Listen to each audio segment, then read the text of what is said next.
Hey everyone, this is Sky with Lemon Drop Charms. Today I'm going to be showing you how to make a Kokiri Emerald charm. Now this is just my interpretation. It's not exactly a replica from the video game. As you can see, this is round. It's like a ball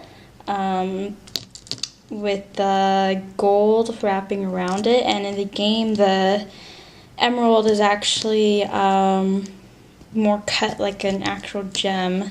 So anyway, this is pretty easy to make.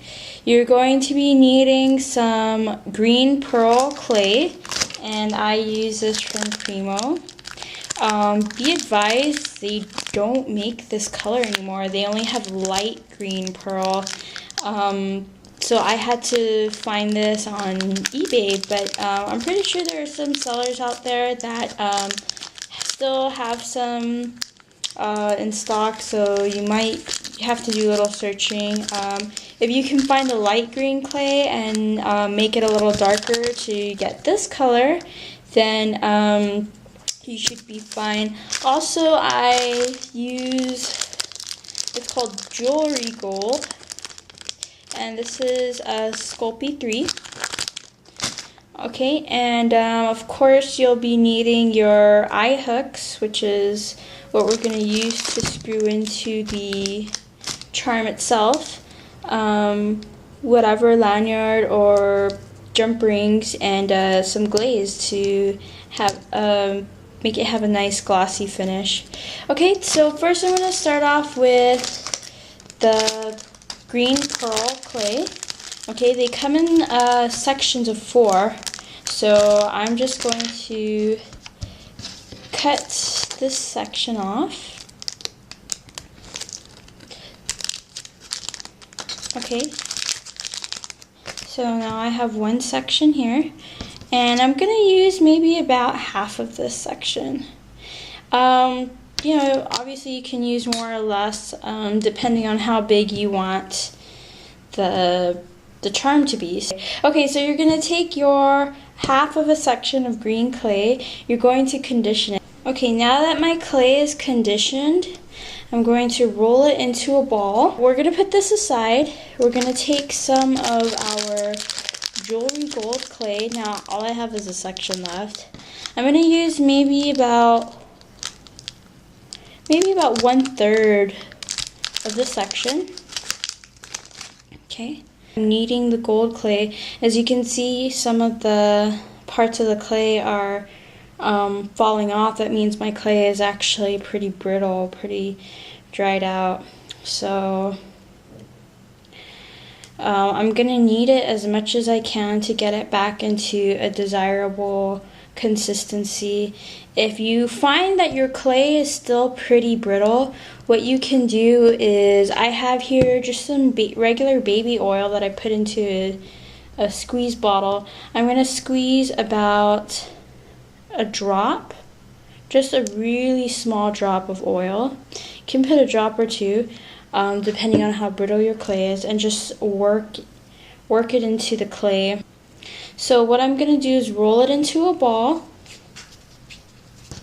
I have the gold clay here. It's been conditioned. It's been rolled into a ball. So now what I'm going to do is I'm going to squish it down a little bit, and then I'm going to pinch and make 3 sides of the clay so it looks like this. Okay? It's okay if it's a little deformed. You're going to be shaping it out a little more. Okay, 2 of your sides should have a larger amount than 1. This is going to be the little tail of the emerald right here, and then you're going to keep kind of forming the clay into like a Y with 2 logs at the end. So you might want to roll it out a little bit just so it's more uniform, and so it'll be long enough to wrap around our emerald ball. And do the same with the other side. It doesn't have to be even. I prefer to make both sides a lot longer than needed, just so I mean, because it's okay if you have extra clay, but it's harder to work with if you don't have enough clay. So I like to make them long, and I just trim what's not needed. Okay, so now we have like a Y shape. I'm gonna go ahead and just fix this here, this end over here. Just make it a little flat. You do want it to retain some roundness though, so just shape it. This is a little too long for my liking. It's up to you how long you want to make the little tail, but I'm just gonna pull some off here and then shape the edge and make sure there's no creases in there. Okay, so I pretty much have the shape I want. This will be the tail, and these are the two gold bands that wrap around the emerald. So I'm gonna take the emerald, I'm gonna fit this in here. Okay, kind of squeeze it in a little bit, not too much. You don't want to have a deformed ball. Then I'm going to take the top and wrap it around. I'm going to take the one in the front and make a little spiral. Now as you can see, these bands are too long. I want this to cut off about here. So I pinch that off and just fix the end so it doesn't look strange. And then I'm going to pinch this off and do the same thing. Just fix the end that you pinched off so it doesn't look obvious that you pinched off the extra clay. And then just swirl it in. Okay, so that is your Kokiri Emerald. Of course, bake it according to the instructions of the clay. This right here, it's a little loop with a threaded end.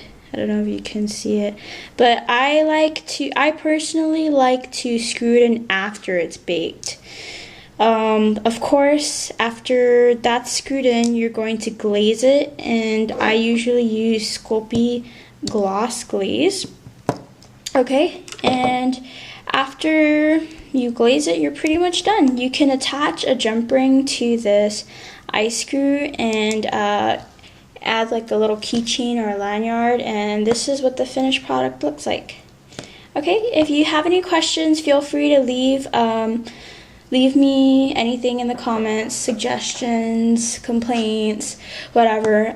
You can also check these out. I have them available in my Etsy store. The URL is lemondropcharms.etsy.com. Actually, I'm not even sure about that, but I will double check and I will just leave it in the description. Okay, thank you for watching. Be sure to check out my other videos. I know I don't have so many just yet, but I will be uploading more in the future.